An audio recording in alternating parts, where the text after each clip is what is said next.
नमस्कार मंडळी, ऋतुराज चॅनल मध्ये तुमच्या सगळ्यांचं स्वागत आहे. कशी आहे तुम्ही? मस्त मजेत ना? आम्ही पण मस्त मजेत आहे. क्रिसमसची सुट्टी आहे आणि आम्ही मस्त फिरतोय.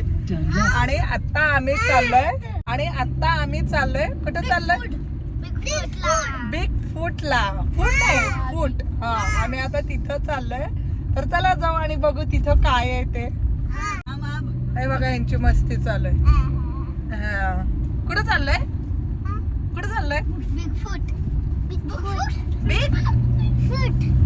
बिग फूटला चाललोय आम्ही. मोठा पाय आहे. हा, बघू आता किती मोठा पाय आहे ते.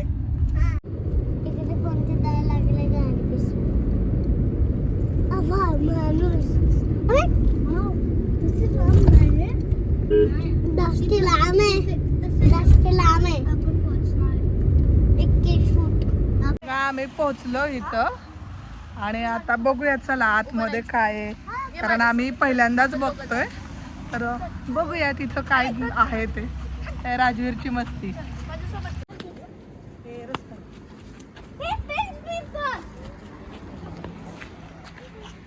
बघा एंट्रन्स आहे इथला गेट.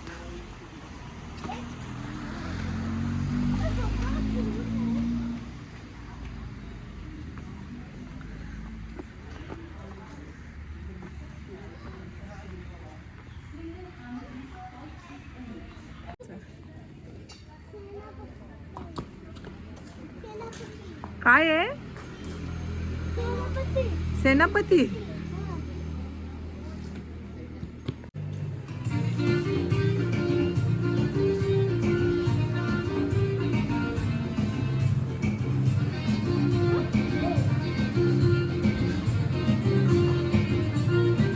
एंसेस्ट्रल गोवा में आप सभी का स्वागत है। इस जगह को बिग फुट भी कहा जाता है। यहाँ पर सैकड़ों साल पहले एक ऋषि ने तपस्या करके देवताओं को इतना प्रसिद्ध किया कि उसे सीधे स्वर्ग में उठा लिया गया। इस व्यक्ति के पैरों के निशान यहाँ पाए जाने के कारण भी इस जगह का नाम बिग फुट पड़ा।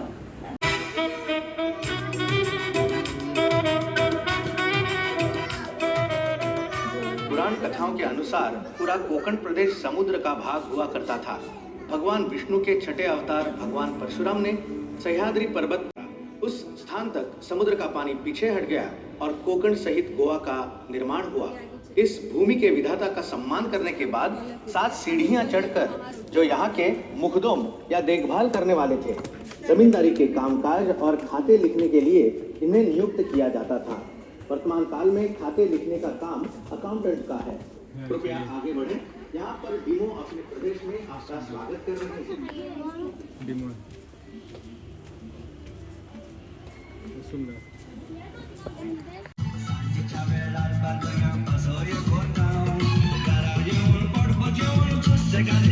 नमस्ते, मैं दामिया हूँ, यहाँ का मछुआरा। पर आप लोग मुझे इस तरह घूर घूर के क्यों देख रहे हैं? मेरे आवरण की वजह से? अरे बाबा, ये तो हम गोवा वासियों का बरसाती इसी ही खानों में छोड़ा जाता, जहाँ तेज धूप में पानी वाष्पित होकर नमक पीछे रह जाता। अब आप आगे बढ़कर पिड्डू से मिलिए।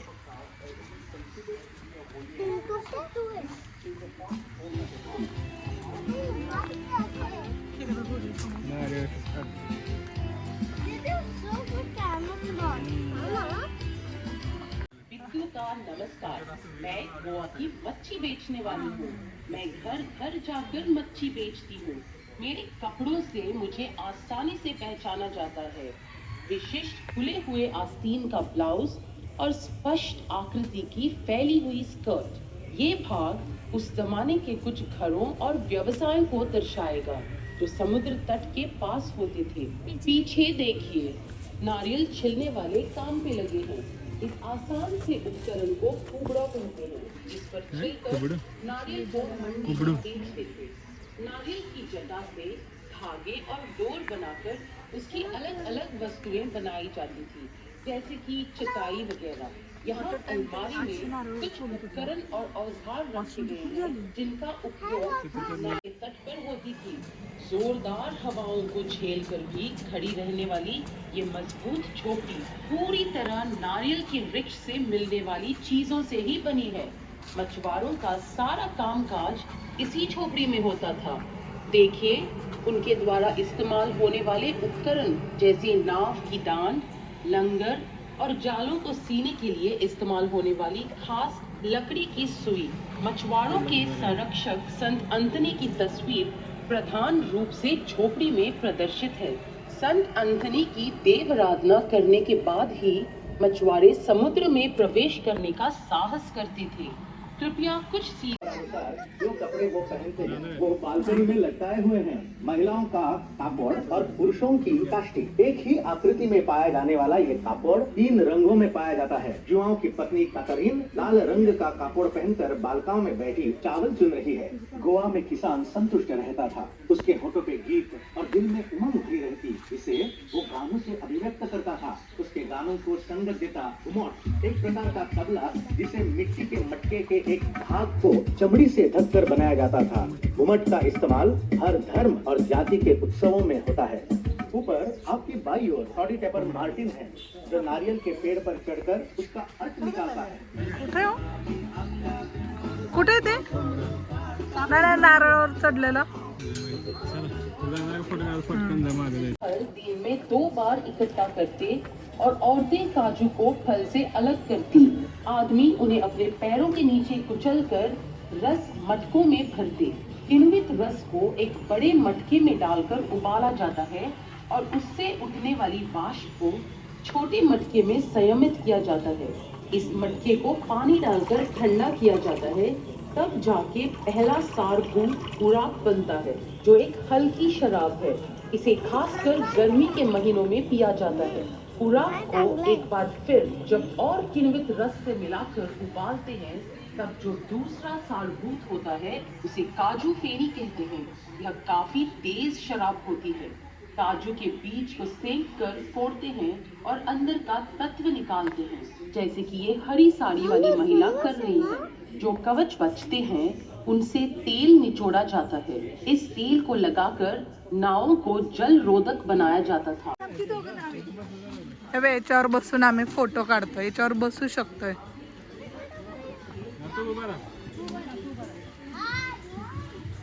यहाँ पानी नहर से होकर गांव के मुंह से बहता है, क्योंकि गाय को एक पावन पशु माना जाता है।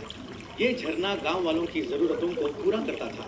पशु इसके पानी से ठंडक लेते थे और महिलाएं यहाँ पर कपड़े और बर्तन धोती थी, जैसे कि आप शांतु को करते देख रहे हैं। झरने के बाजू में लेटराइट के पत्थर से बने इस टब में कपड़े भिगोए जाते थे और रीटा से इन्हें धोया जाता।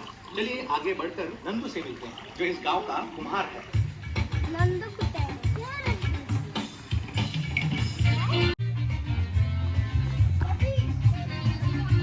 मिट्टी की थी। इन बर्तनों को बनाने की विधि के अलग अलग पड़ाव यहाँ प्रदर्शित है। मिट्टी को छानने से लेकर कच्चे बर्तन को पकाने तक। नंदू के बगल में इनास का घर है। इनास एक बढ़ई है और उसका घर ही उसका कारखाना भी है। पर्दे के पीछे उसकी बीवी बच्चे को खाना खिलाती दिख रही है। उस जमाने के बढ़ई पश्चिमी तरीके को भारतीय नमूने से मिश्रित कर वाकई में कलात्मक फर्नीचर तैयार करते थे, जो आज भी लुभावना है। बढ़ई के पेशे के उपकरण और उनके द्वारा पहने जाने वाले वस्त्र यहाँ प्रदर्शित हैं। आपके पीछे है गोवा का चरवाहा, जिसे दंगल कहते हैं। ये सयाजी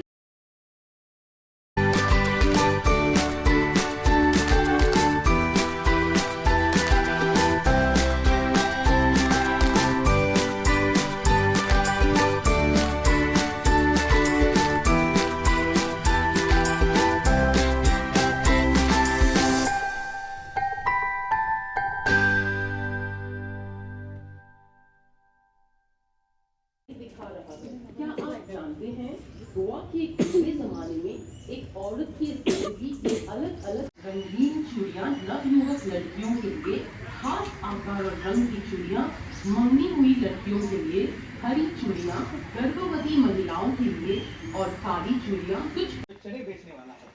चने उसी वक्त सेंक कर ग्राहक को बेचे जाते थे। क्या आप इन्हें चखना पसंद करेंगे? चलिए आगे बढ़कर खरीद ही लीजिए। गणपत का सहायक आसपास ही होगा।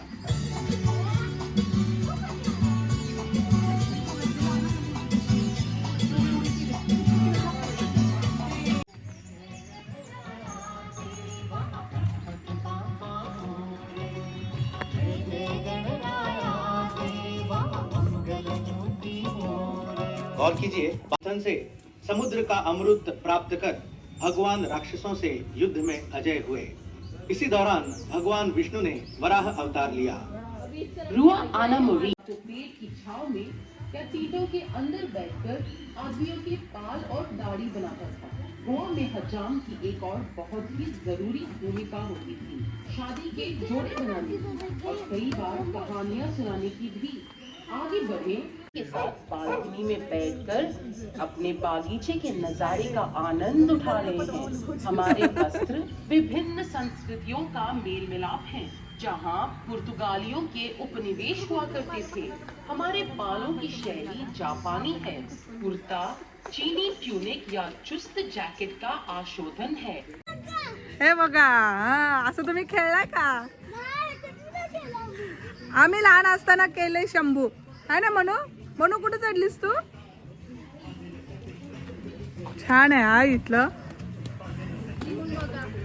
येऊन बघा. हा, रितिशा सांगते की तुम्ही येऊन बघा गोवा. काय करतो तू?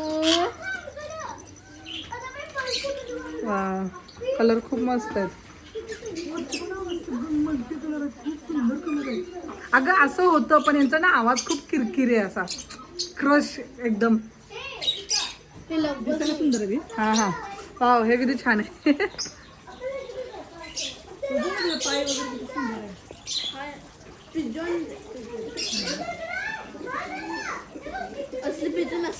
त्यांनी केलंय त्याला.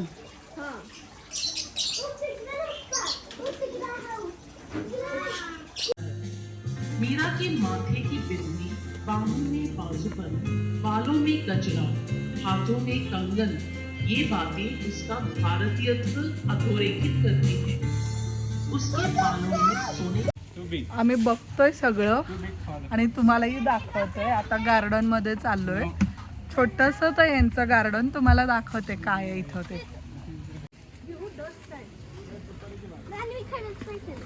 सुपारीची बाग. ए सावकाश. हा, ही राजवीरची बाग आहे बघा. मोठा झाला की घेणार आहे. आणि झाडांचं कसं केलंय झाडांना. यांचे फोटो काढायचे चालू आहेत. बघा माझ्या मागं सॅन्ट आहे बघा. हे फोटो काढण्यासाठी इथं ठेवलेलं आहे आणि फोटो काढतायत. हे बघा, ह्याने क्रिसमसचं केलंय, छोटीशी झोपडी. छोट छोट खूप छान दिसतं. एकदम छोटस आहे हे सगळं केलेलं. हे बघा, खूप छान केले. झाला आमचं बिग फूट बघून आणि खूप छान होतो. तुम्ही पण गोव्याला आला की नक्की या इकडं बघायला. आणि हा व्हिडिओ आवडला असेल तर व्हिडिओला लाईक करा, शेअर करा आणि सबस्क्राइब करा. काय करा. सबस्क्राइब. बाय.